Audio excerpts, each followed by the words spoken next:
నెల్లూరు జిల్లా ఆత్మకూరు నియోజకవర్గం మున్సిపాలిటీ పరిధిలో ఎంజీఆర్ బస్టాండ్ లో గల అంబేద్కర్ విగ్రహానికి పూలమాలలు వేసి ఘన నివాళులర్పించడం జరిగింది. అనంతరం మీడియా మిత్రులతో మాట్లాడారు.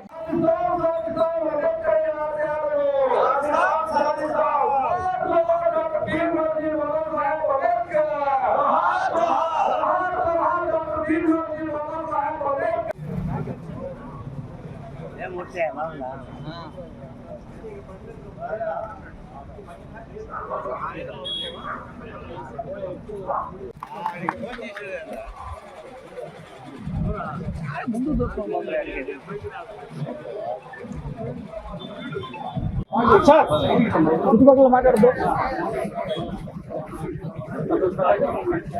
జరిగిన సంఘటనపై అందరికీ నమస్కారం. నిన్న జరిగిన సీఎం గారి మీద దాడి గురించి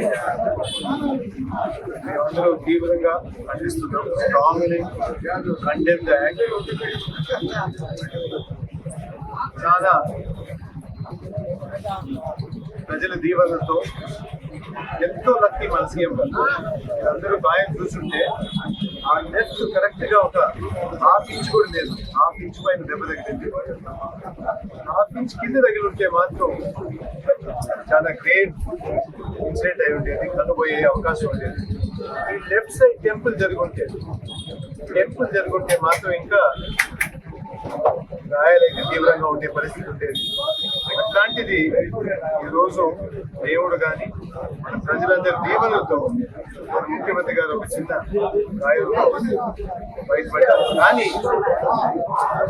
ఈ 1 year నుంచి మీరందరూ గమనిస్తుంటే టీడీపీ నాయకులు కానీ చంద్రబాబు గారు కానీ వాళ్ళ పొత్తు పెట్టుకున్న జనసేన నాయకులు కానీ రకరకాల సందర్భాలు ప్రతిసారి ప్రజల్ని రెచ్చగొట్టడం, వాళ్ళని దాడి చేయబడ్డం, వైఎస్ఆర్సీపీ మీద ఎన్టీలిపి కొట్టబడి చెప్పడం, రకరకాలుగా వ్యాఖ్యలు చేస్తూ ప్రజల్ని ఇన్సైట్ చేస్తూ ఏంటంటే ఈ ఏ విధంగా జనం వస్తున్నారో మన బస్ యాత్రకి, మన ముఖ్యమంత్రి గారు ఏ విధంగా మద్దతు పలుకుతున్నారు అవన్నీ జీర్ణించుకోలేక